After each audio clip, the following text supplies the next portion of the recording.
บัดนี้นะโมจบสามครั้งขอเสิญฟังกระแสว่าสามทุสัตตโยกเรื่องดอกเป็นแลเทศนา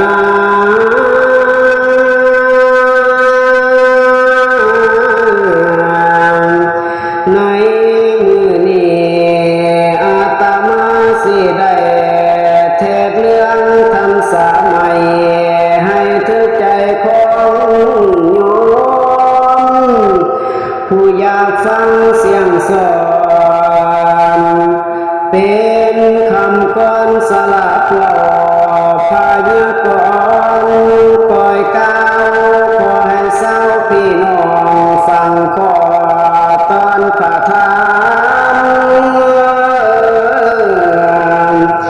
เพียงสิมาตอกย้ำหักนาทีแสดงเสริ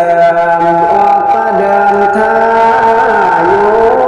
กโยกนิทานตามเรื่องเทศเป็นเสียงสำนวนและกาเสธรรมอันล้ำค่าใครว่าจะปากเล่าคติข้อต่อผู้ฟัง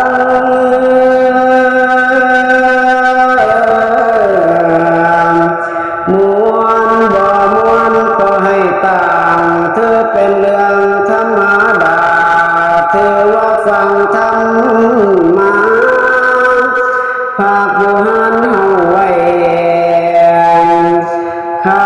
นบ่สมใจเจ้าข้ายอมเฮาอภัยก่อนเงาเฮียนเทศบ่ได้สอนจากสิโกบ่อนจังใดนั้นคือกับผ้าไหมป้ากะเอ่ยคำสอนโยมเอ่ยได้โยก่อนทุ่งขาก็ว่าขอไข่บางเพียงแต่จำคำอ่างบรรยายก่อนให้ถึกส่วนมวนบ่มวนบอกบ่ได้เสิญทานอ่านวิจารณ์เสียให้มวนทุกทานก็เป็นเรื่องเลือกวิสัยดอกแม่เอ้ยด้วยว่าใจของคนนั้นต่างกันคนหอยบางคนมากผู้เสียงน้อยบางคนมากเสียงใหญ่บางคนมากผู้เทศไว้บางคนมากผู้เทศสาแนวนำกะเล่ามีบางเถื่อเทศคอยจังเสียเพิ่นกะว่าแผงเสียงโยมเอ้ยจากสิแพงไปตายยังบ่มวนในกะใจแม่งคำเทศแห้งกะผัดว่าโหของลำคาญหูสีแตกแยกไปใส่ถือกระซองเข้าเจ้าบ่จากมองกองสิไปคำเทศไว้กะผัดว่าจากสิฝ่าไปตะหยังเจ้าผัดโจมคันเทศสายมปฏิว่าเยือนพออยากเอิ้นว่าไลโล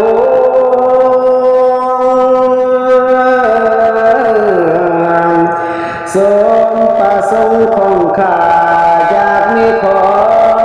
จากหอยแห้งแบ่งให้คนละเรื่องตามแท้แต่สิฟังอานิจจังคนเฮานี่ความบ่ดีหาได้ยากกะหาใครตั้งแต่ที่มาการกล้วยอันไว้สา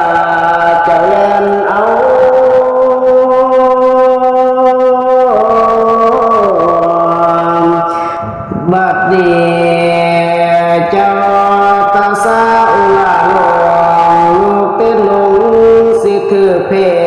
ศสาธุเพศบอกเรื่องแถลงขอแนวว่าตาดูก่อนดูแก้วดูฟังพ่อสิบรรยายอยู่มือพอนี่ดีใจหลายต่อลูกชายข้าวเหนียวลูกได้ทำดีแล้วบ่คักแนวโอวาทเจ้าสลัดอยู่แล้วพอขอยองยกยองนี่จังแม่นลูกพ่อเอาใจพ่อบ่เขินขาดเหตุของว่าพ่อสิสอนให้จำไว้ข้าเจ้าไปคงผ่าตาสาเพศไม่เจ้าสิได้เข้าใจปฏิบัติถูกต้องอันของเขาเก้าหลังนั่นละนาโยมเอ้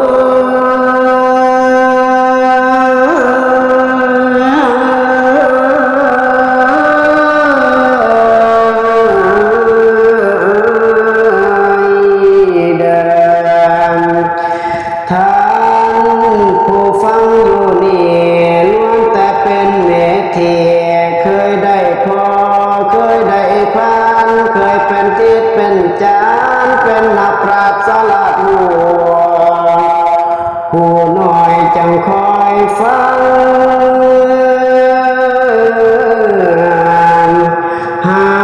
มันผิดพลาดพลาดเกินล่วงอย่าถือสาอุเปกขาธรรมมาก่อนขอเวยตอนนี้ฟังว่าจีของคอยถ้าเล่นก่อนสอนสั่งถือเพศยังอย่าเฝ้าวิจารณ์แจ้งจังคอยจ้าฟังเด้อเด็กลูกหลาฟังบ่ว่าแล้วจำโจทย์คำเอ้ยนี่แม่นคำคติพูดวิภาคำควรเว้าข้าวเจ้าไปคงผ่ากาสาทงเครื่องแผ่สีเรื่องได้ห่อห่มดอกโคมเจ้าให้ตั้งหลังอย่าได้เหตุคือแต่ข้างข้าเมื่อเป็นโยมเหตุให้สมเป็นเนียนเราก็ประสงค์เจ้าศึกษาเอาเหียนหัวข้ายังดูสิหูปองของนี้นานๆขยันสู้ทองเหียนศึกขาบูเจ้าให้เป็ดเปื่อนเพื่อนพำกระทำตาม1 2 3ถึง10ให้คอยสังรวมไว้เหียนอันใดจงเหียนแต่อย่าล้อแหลให้ตั้งตัวอย่าได้เป็นคือพอเข้ามาบวชตั้งแต่เกมทางขี้ขานผัดแม่นมันทางขี้ดื้อกับพองนานเจ้าขี้กากินหัวแดงข้าวแกงจวนนั้นเลือเกินเข็ดเกินมาได้ลงโอมใหญ่โพโตจังหวนพอให้คนพอเจ้าโอเอาคันคิดได้แต่เป็นบ้าวคงสิดีกว่านี้แต่การเกี่ยสองบ่เห็นนั่นละนาลูกคำเอ้